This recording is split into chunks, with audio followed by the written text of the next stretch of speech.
Bloomberg Audio Studios. Podcasts, radio, news.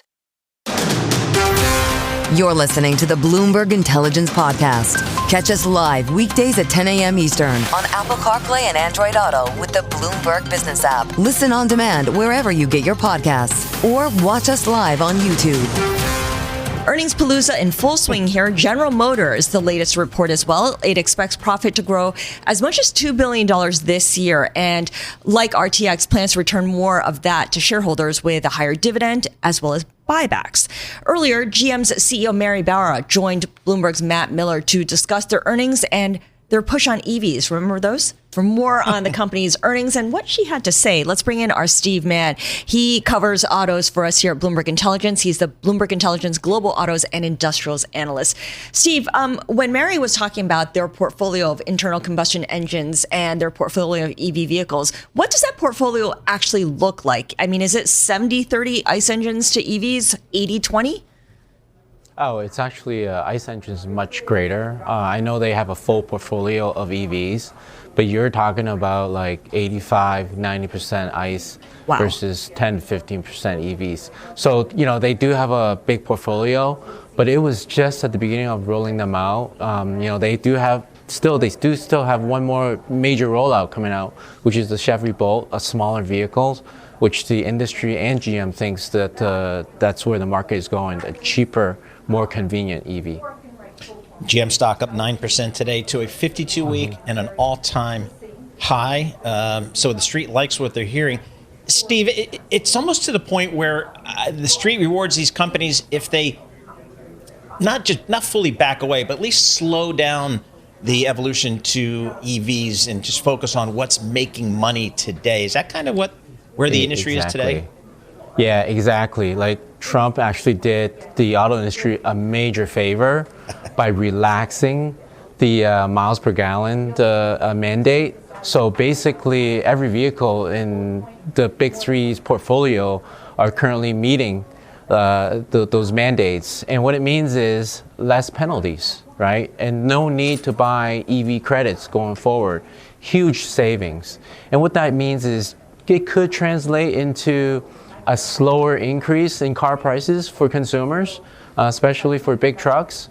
Makes the big trucks a lot more attractive to sell for the big three. So they're going to sell as many as possible, given this opportunity. I know we talked about hybrid for GM. It's going to be a huge a sinkhole for them if they invest in that technology today. So let's not do that. Maintain whatever they can do with EVs and really push the ICE vehicles. Maintain what they can with EVs so that, you know, small 10 to 15% of their overall portfolio. Forget about hybrids and just focus on mammoth gas guzzling vehicles that Matt Miller likes driving. I know he talked about how he drove electric versions of that, but let's face it. What happens then if gas prices do turn up higher unexpectedly? And I know that the administration is doing all it can to prevent that from happening, but I'm looking at AAA gas prices and they bottomed at around $2.79 and have now made their way back up towards $2.90. Yeah. I mean, historically, when gas prices go up, it does impact ICE sales. And, you know, it may push some buyers into EVs, you know, depending on where the expansion of the EV charging network is at.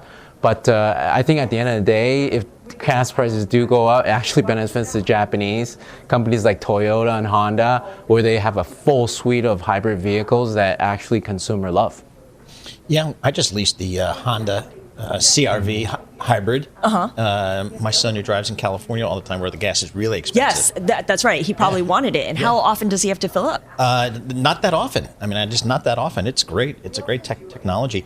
Steve, let's just, while we got you here, what's the call these days on Tesla? As we talk about this EV business, but really for Tesla, we're talking about so much more. Yeah, looking at GM as a backdrop, you know, GM's earnings for 2026 is probably a little bit light. There's probably some more upside on the shift mix for more ICE. So what it means for Tesla, it's an uphill battle for them. I know the stock is trading, you know, at an astronomical valuation at the moment. Investors are very focused on their robo-taxi, autonomous vehicle build-out. People feel that they can actually outcompete the likes of Uber and Lyft. So sales will be weak in the fourth quarter for Tesla, but I believe the investors are actually looking past that into what is the catalyst, or what is Elon Musk going to talk about in their next earnings calls on the robotaxi. Yeah, it's always about the Elon Musk narrative, his vision going forward of what this company is going to be. I wonder, Mary Barra talked about the charging infrastructure and the network and how we're not there in the United States. Tesla is offering the supercharger, and that's part of its business model, to be able to make that charger available to other automakers. How big a contributor is that to its revenue, to its profitability, when it's profitable? It's still a small amount. It is what they do is they want to expand that business. So they are talking to gas stations like Wawa out in Pennsylvania are actually, buying superchargers, installing it into next to the gas pumps and next to the stations. So they are trying to expand it. In terms of charging, selling these supercharging business and the revenues from the charging, it's still really, really small. I would say around 10%, maybe less.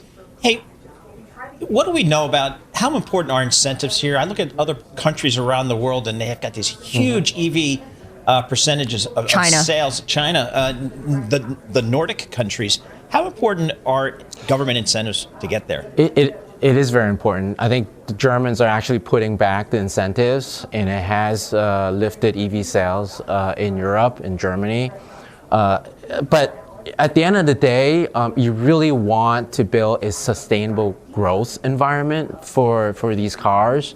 And Mary Barr is right. We actually published a very extensive report on EV charging, comparing charging network in the US versus China, night and day, right? So, it's about convenience. It's about cost for the US consumer. It's great to have, it's great for consumer to have some subsidy, help pay for the cars that they're buying. But I think long term, it really needs the consumer to really buy into the product. Stay with us. More from Bloomberg Intelligence coming up after this.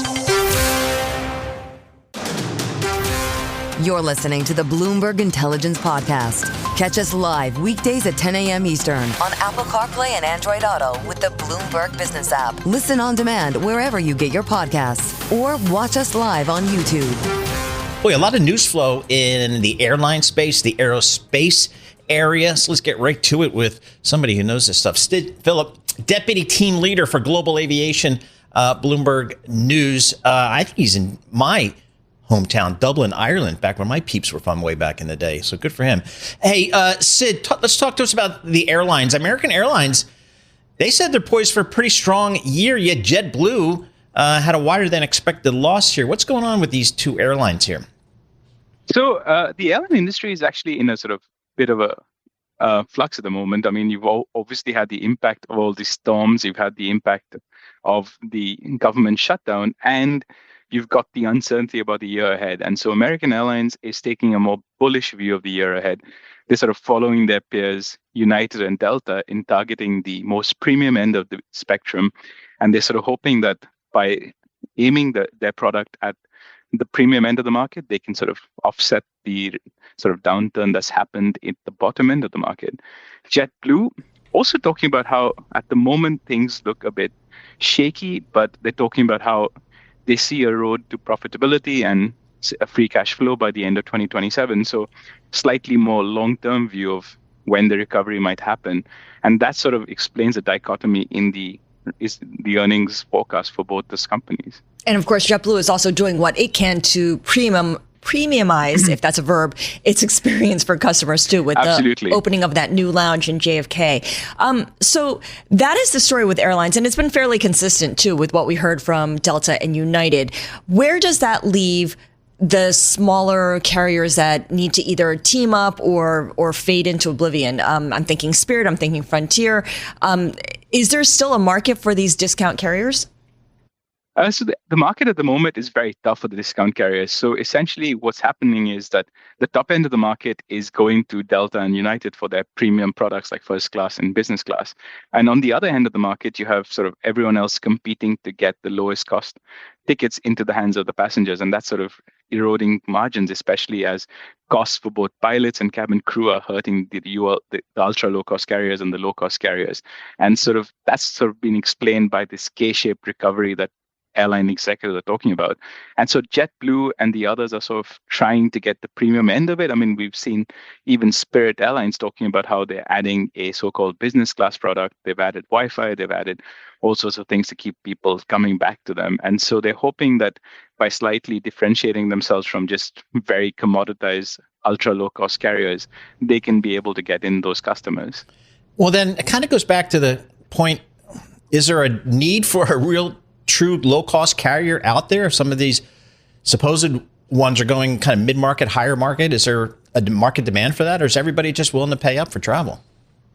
At the moment, it looks the people who are willing to pay up for travel are the people willing to pay up for travel. And so at the bottom end of the market, I mean, everyone talks about how there will be a recovery of the ultra low-cost carriers, and that once people are more certain about the economy and once people at the bottom end of that K start to see some stability in the economy, people will travel. Because, I mean, remember during the pandemic, there was as we exited the pandemic, there was this boom in travel for across the board, and that sort of has further split up. And so we will see that demand coming back.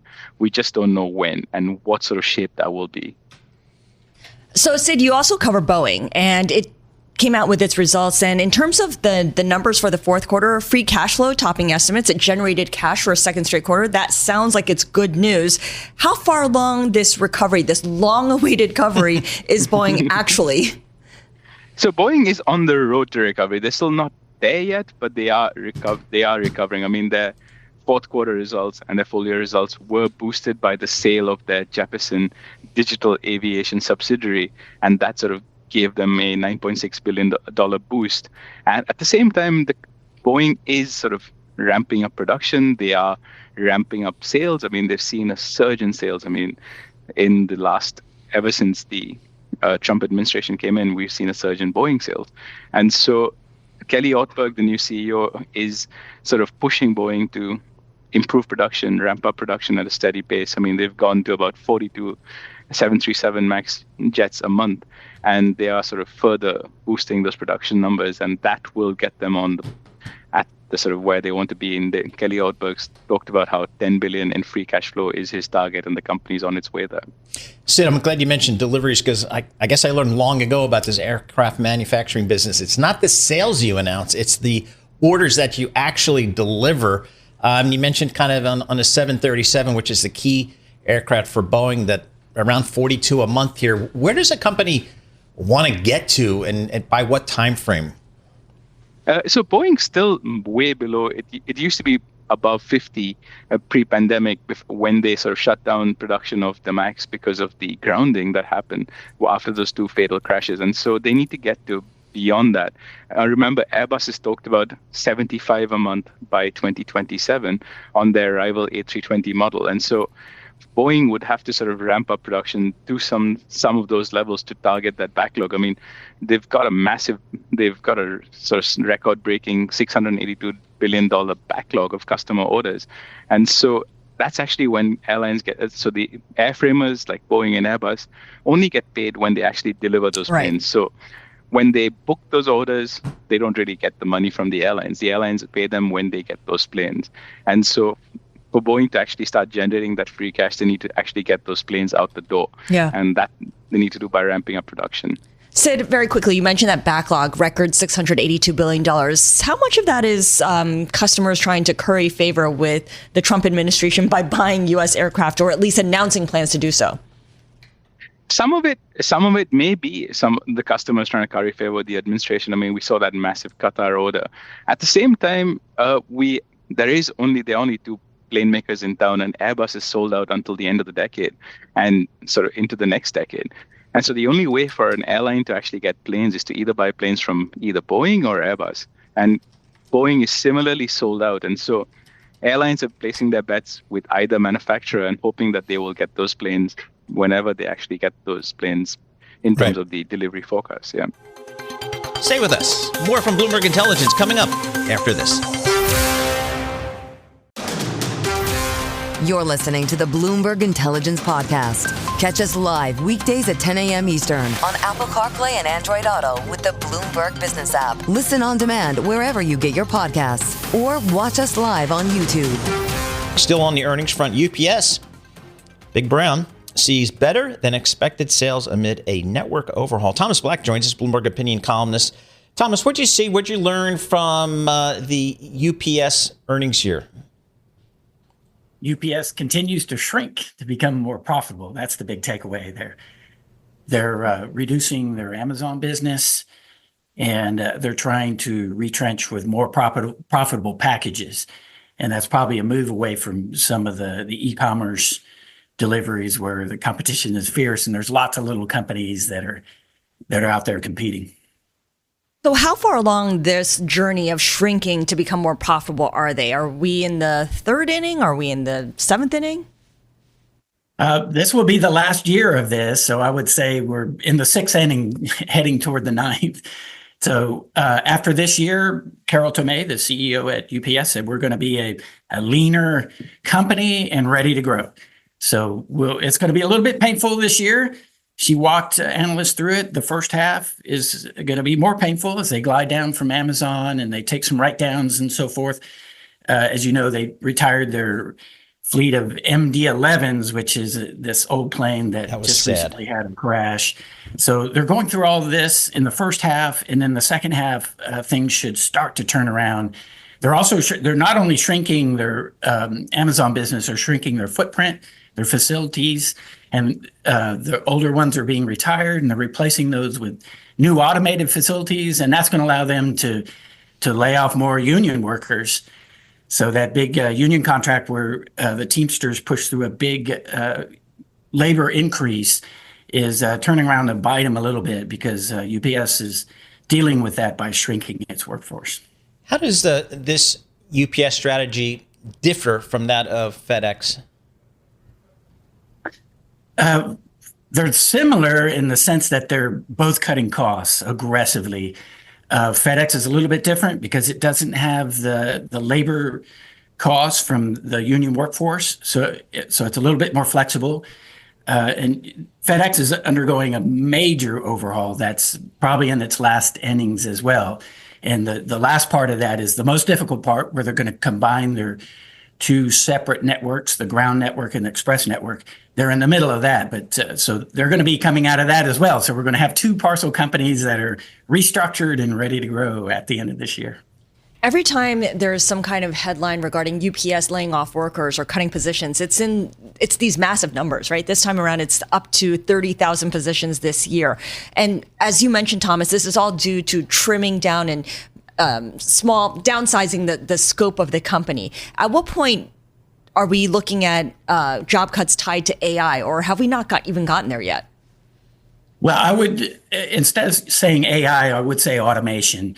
And those are these new facilities that handle packages automatically. You even have the induction of packages where you have robots putting the packages on the conveyor belts and taking them off. So those are the steps toward more automation. This is that physical AI that people talk about, right?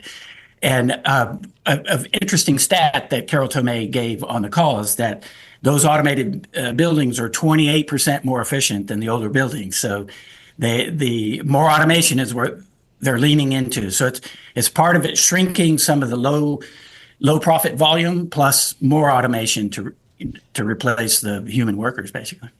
E-commerce continues to grow, I guess, double digits.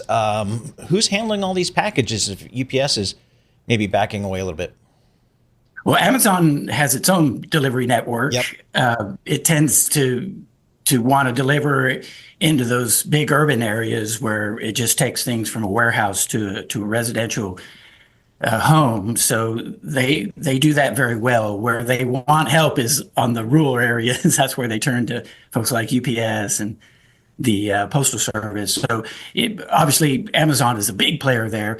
We also have lots of smaller companies. These are gig type companies that have apps, and workers show up and they have an app on their phone and it gives them a delivery route, and they throw packages in their car or their truck and they go deliver. So there's a lot of those companies that tend to operate in urban areas. So there's actually a lot of capacity out there for retailers or people who are really smart on their inventory management to tap into. Stay with us. More from Bloomberg Intelligence coming up after this. You're listening to the Bloomberg Intelligence Podcast. Catch us live weekdays at 10 a.m. Eastern on Apple CarPlay and Android Auto with the Bloomberg Business app. Listen on demand wherever you get your podcasts or watch us live on YouTube. Whenever we talk about universities and their investments, their endowments, the one name always comes up, and that is Yale. Yale created this endowment model that was predicated on lots of private assets, long-term investments that paid off handsomely years down the road. Except there are now question marks over whether this Yale endowment model is still relevant, whether it's dead or not. Janet Lauren is Bloomberg News' higher education finance reporter, and today's Big Take really focuses on that idea. Janet, there's question marks about the Yale endowment model because the better performing endowments of late are those that invest in just plain old stocks and bonds. Yes. And, occasionally from time to time, we've seen that in certain years where Simple just outperformed private equity and other and VC. And in 2021, remember the outstanding returns that these schools had. But now, higher interest rates, fewer exits, you've got a huge amount of money locked up in private equity, in some cases 40%. And, look, these schools would like a little cash. They're looking, perhaps they want to change managers. They need the cash to do other things as well and refresh their portfolios. But when you have, in the 40% locked up, time to think about other things. And that's perhaps why you saw Yale doing its first ever sale last year, which was a big deal. So again, this sale, Yale unloaded about $2.5 billion in LBO funds at a discount. That is brutal.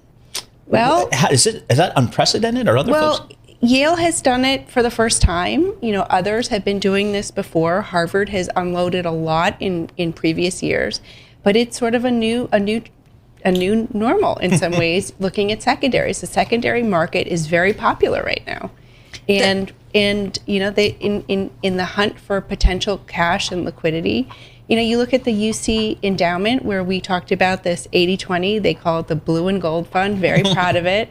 And in the height of the pandemic, when they wanted some liquidity, they gave almost $2 billion in cash to the campuses for liquidity. Compare that to 2008 when schools were forced to sell on the secondaries or borrow. That's kind of a stark example right there when you need money. When you need money, and I think that's a key phrase here, especially in 2026, because this White House has been targeting higher ed. And even though Yale has not been targeted to the extent that Harvard has, for instance, or Columbia, these schools need money in a way that they didn't before, if for nothing else, to pay taxes on their endowment. Yes, and that's a huge game changer. A year ago, we may not be having this conversation. Yale and Harvard each had pegged their bill for the endowment tax, which is now 8% of net investment returns, to be about $300 million a year. Wow. And is that in force? Is that happening right now? Absolutely. That happened July 1st when the big, beautiful act happened. How about the actual, halting payments to some of these universities that President Trump and the administration have talked about for some of their funding? Has that happened? So many schools have had settlements. Harvard famously has not yet. There was a lawsuit in last September. The district court ruled in favor of Harvard. Late December, the government appealed. So that's still in flux. But there's a huge concern of Harvard and all universities. Are we still going to get this federal research funding going forward? And Harvard may have temporarily solved their problem. Still very unclear. But what is the money going forward? Are universities, these large research universities, still going to be able to count on hundreds of millions of dollars. Northwestern, which settled around Thanksgiving, had been self-funding their research to the tune of something like $30 or $40 million a month. So we're talking, lots and lots of money. Yeah, they need the money in a way that they didn't before. And going back to the Yale endowment strategy and how well it worked, at least initially, when David Swensen launched it back, I think, in the 80s and 90s, those were the heydays of the Yale endowment model. Maybe it made sense when private equity, private investing was not a big thing yet, was not yet mainstream. Or maybe it makes more sense in a low rate environment. But times have changed, and that's a big part of it, right? Absolutely. First mover advantage. There weren't as many institutional investors doing what he was doing. He saw inefficiencies in the market, and he said, look, this is what we can do. We have the ability to lock up money for a while. We're very long-term investors. We invest for centuries. We can do this, and it was extremely successful. And others tried to copy. Certainly more money piled into private equity, sovereign wealth funds, pension funds, foundations. And when you have a lot of money chasing returns, it just isn't as successful, especially at this higher interest rate when there are fewer exits. What is the Yale model in terms of asset allocation, and is it dead now? Well, we had the head of a very large pension fund say it's not dead. It's perhaps on life support. But it's, it's looking at inefficiencies in the market. Now, typically, Yale has not been a big investor in U.S. equities. Tiny share of, we don't know the details because, unfortunately, they stopped publishing their asset allocation when David Swensen died. A huge loss for me personally because it gave you some great insight. But they, typically had a very, very tiny investment in U.S. equities.